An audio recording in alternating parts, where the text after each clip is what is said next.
You're no son of mine. You humiliated me. My father's voice cut through the evening air like a blade. Neighbors stopped watering their lawns to watch. I stood in our driveway as Raul Torres, my father, hurled my toolbox into the dirt.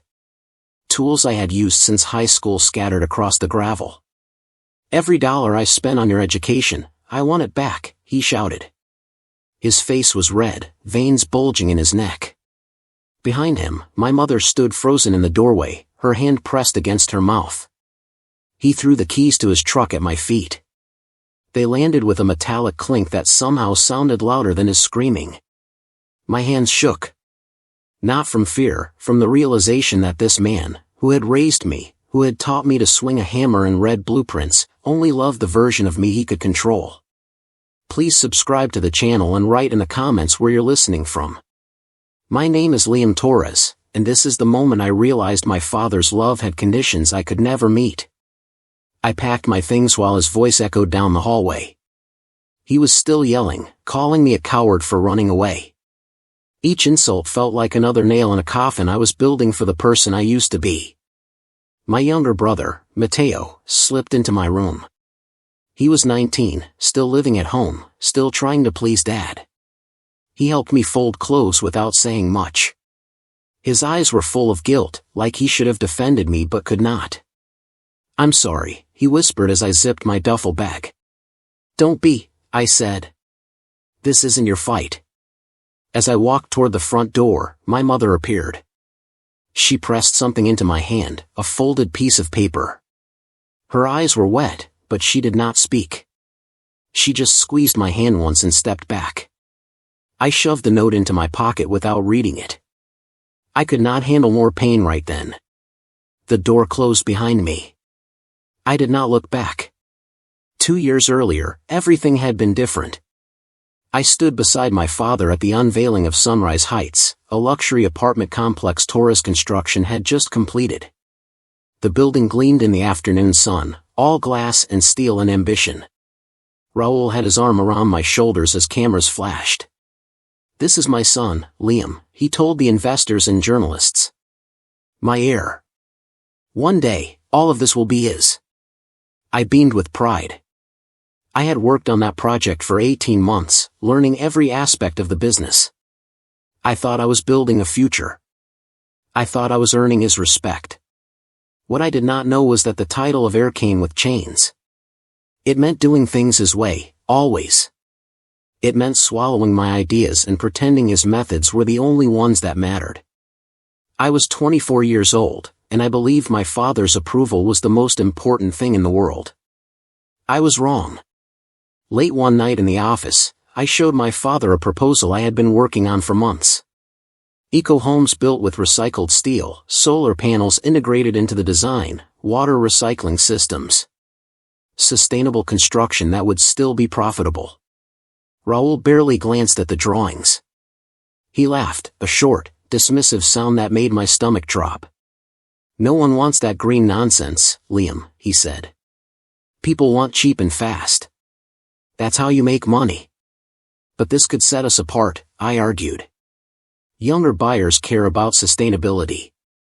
We could waste time chasing hippies who can't afford real houses," he interrupted. "Stick to what works." He handed the folder back to me without even reading the budget projections. That night, I went home and kept working on the designs anyway. I could not let the idea die just because he refused to see its value. I told myself I was being persistent. Looking back, I was starting a war I did not know I was fighting. 6 months later, the contract that broke everything landed on my desk. It was lucrative, a commercial complex worth $8 million. But there was a problem. The client wanted us to dispose of construction waste illegally, dumping it in an unregulated site to cut costs. I read through the contract twice, my hands growing colder with each page. This was not just unethical. It was criminal. When I brought it to my father, he shrugged.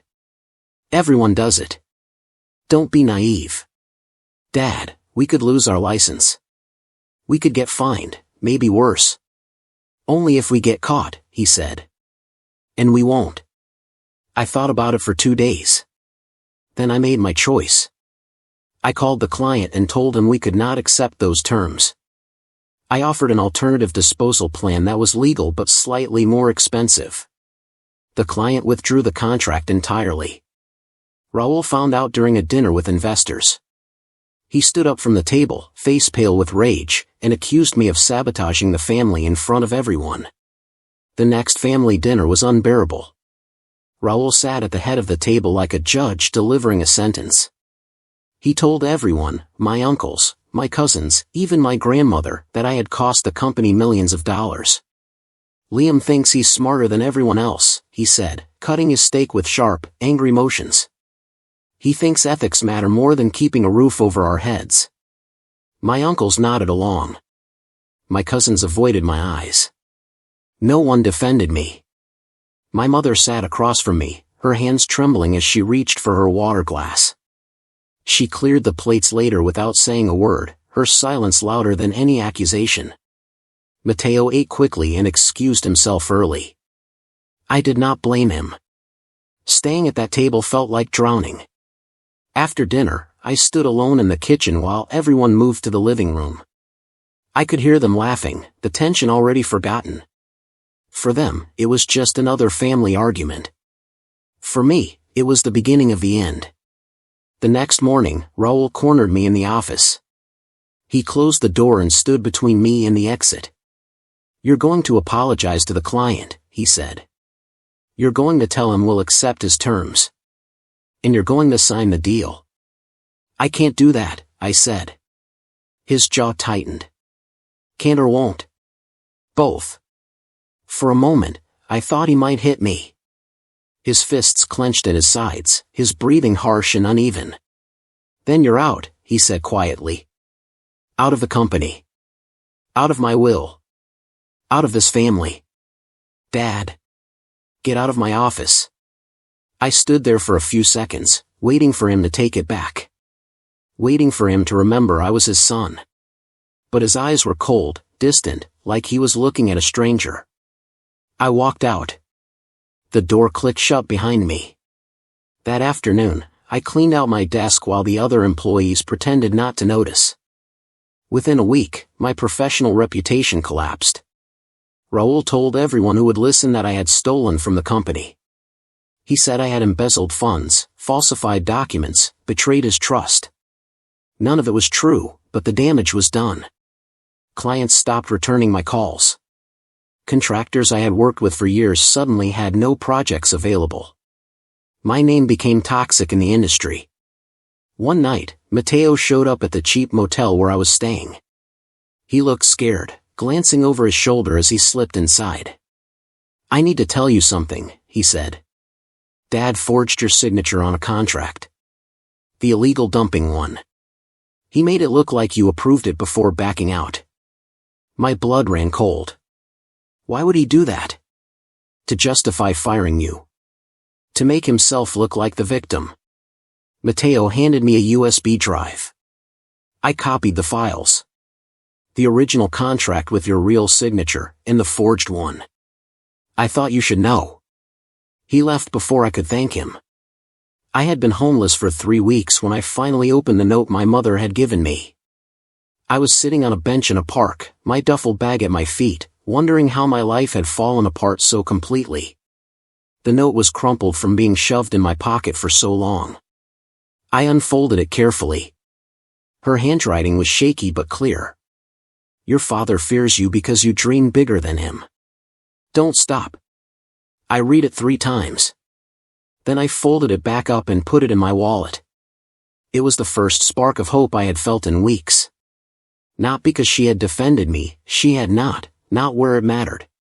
But because someone, somewhere, believed I was not crazy for wanting something different. That night, I rented a garage space on the edge of town. It was small, barely insulated, but it was mine. I started sketching designs again. I built furniture from scrap metal I found at junkyards and construction sites. Tables with geometric bases, chairs with minimalist frames, shelves that looked like art installations. I had no money for marketing, so I took photos with my phone and uploaded them to social media. I did not expect much. But people noticed.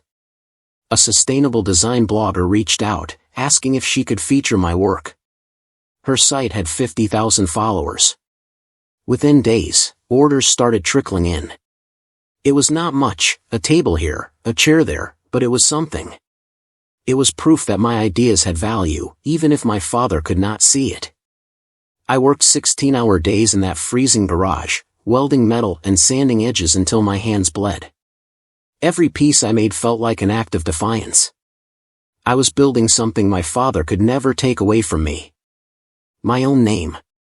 6 months later, I launched Reframed Design Company.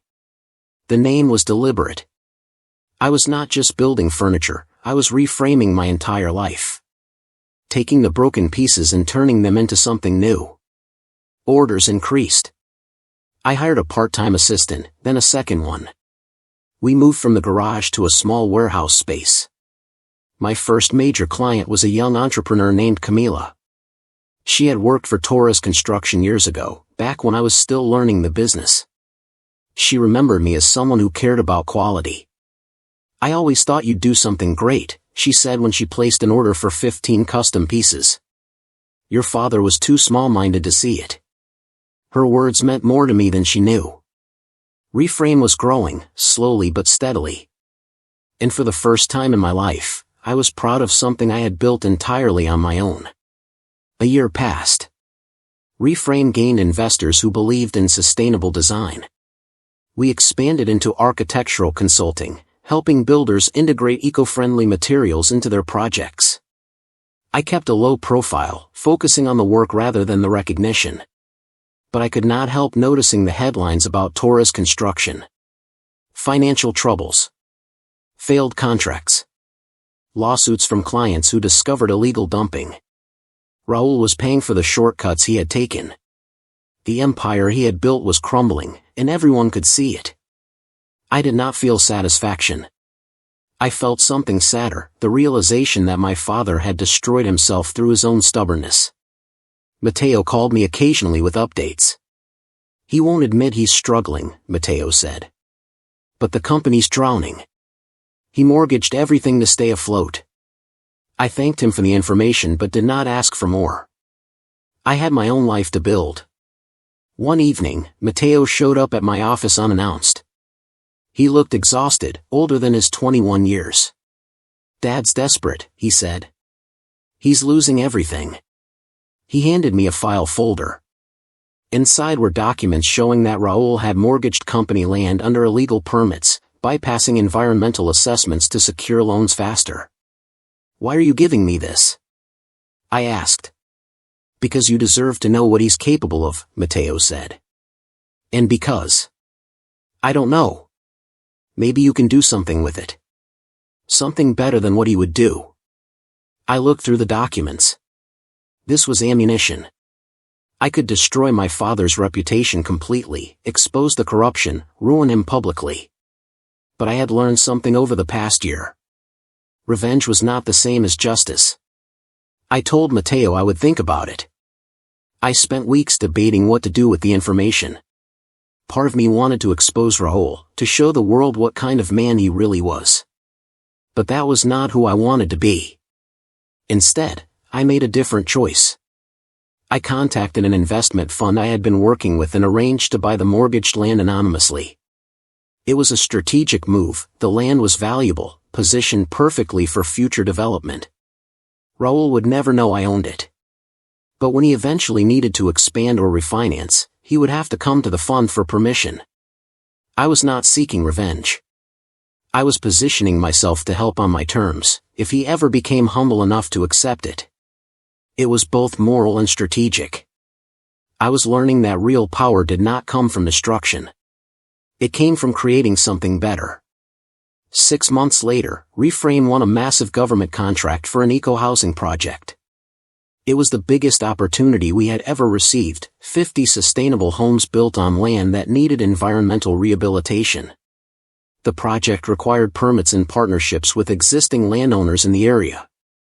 One of those landowners was Torres Construction, which still held rights to an adjacent expansion site. Raul's lawyer reached out, asking if Reframe would be interested in a partnership. They did not know I owned the company. My name was buried under corporate filings and the investment fund's paperwork. Raul signed the partnership agreement without ever realizing he was working with me.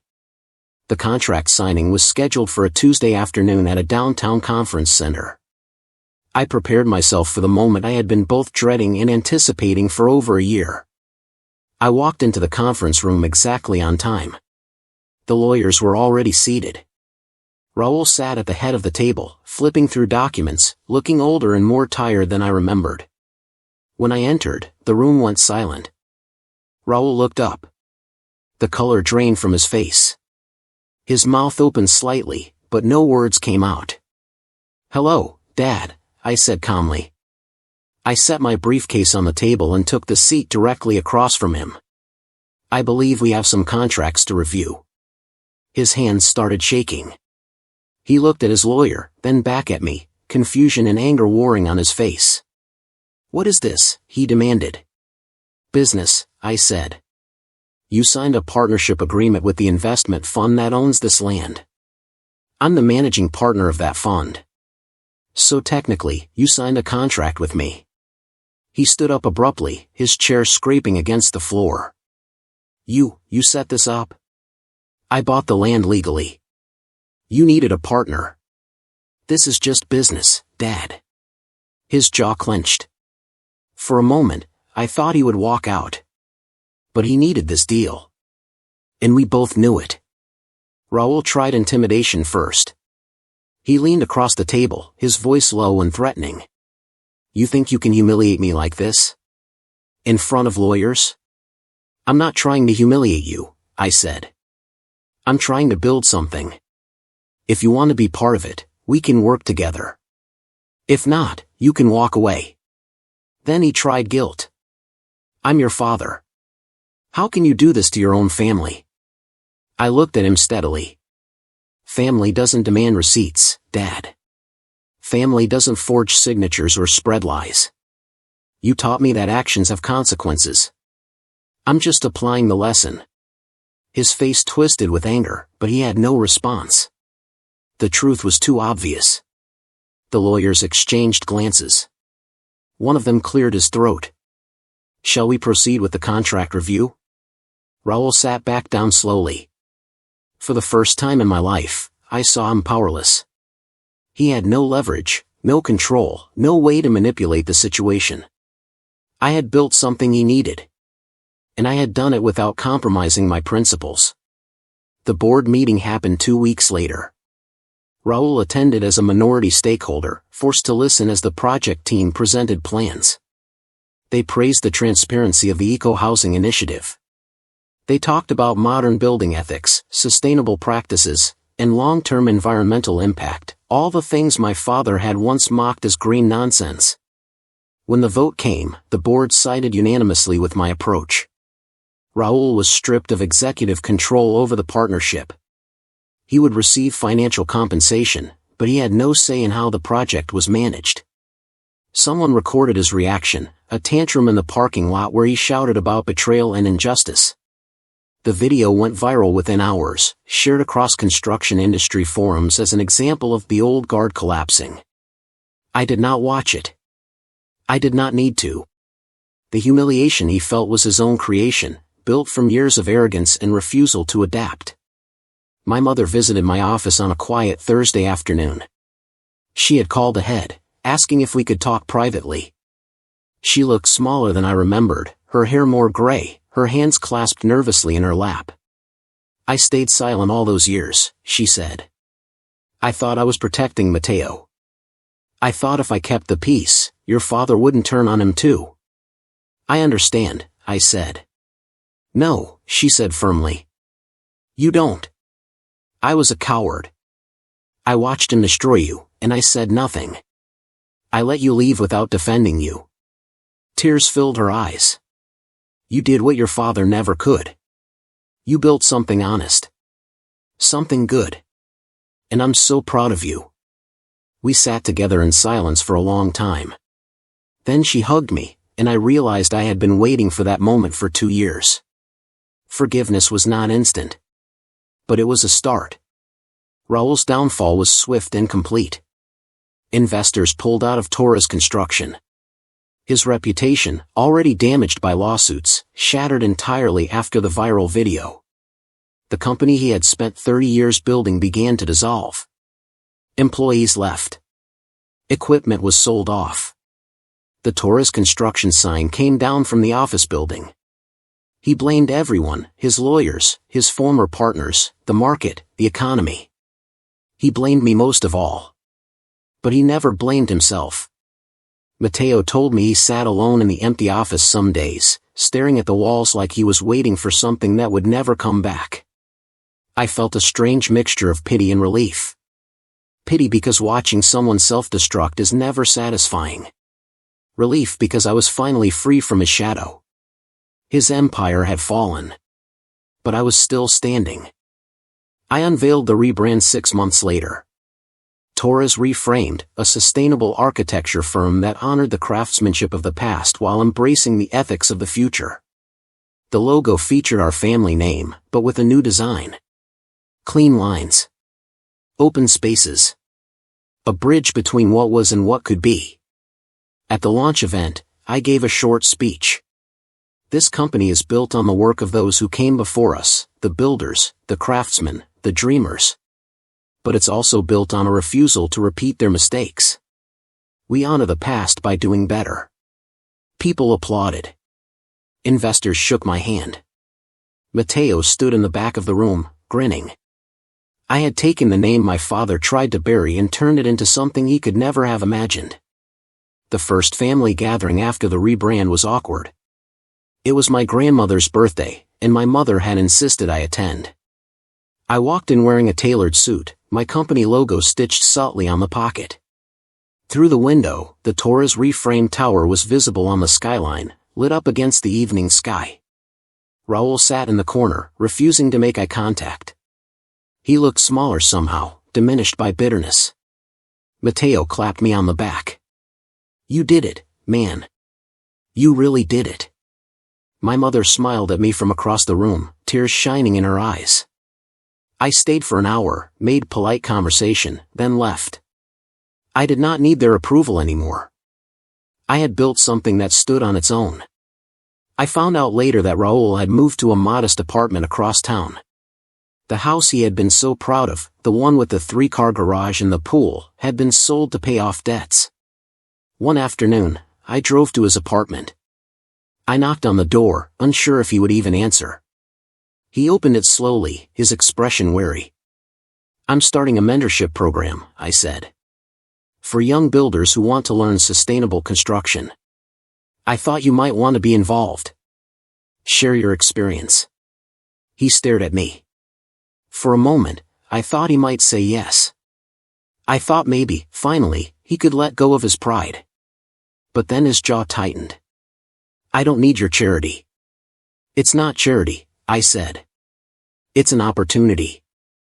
I don't want it. He started to close the door. That's your choice, I said quietly. The door shut.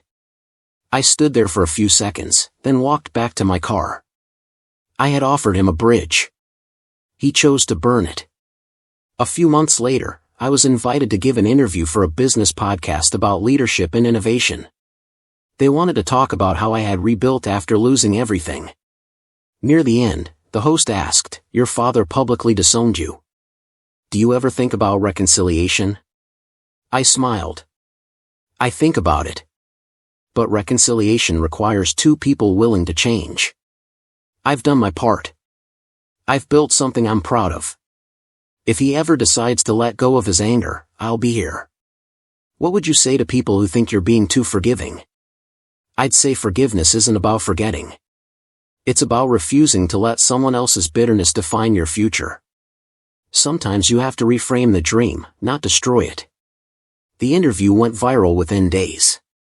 People shared it with captions like "This is how you win with grace" and "The son his father refused to see." One evening, I stood at the window of my office, looking out at the city skyline. The Torres Reframed tower glowed against the darkening sky, my family name shining above a vision my father had once called worthless. Somewhere across town, Raul was probably sitting in his small apartment, looking at the same skyline. I wondered if he felt pride or rage when he saw that building. Maybe both. He had demanded everything back after my mistake, every dollar, every lesson, every piece of himself he had given me. But I had given him something too.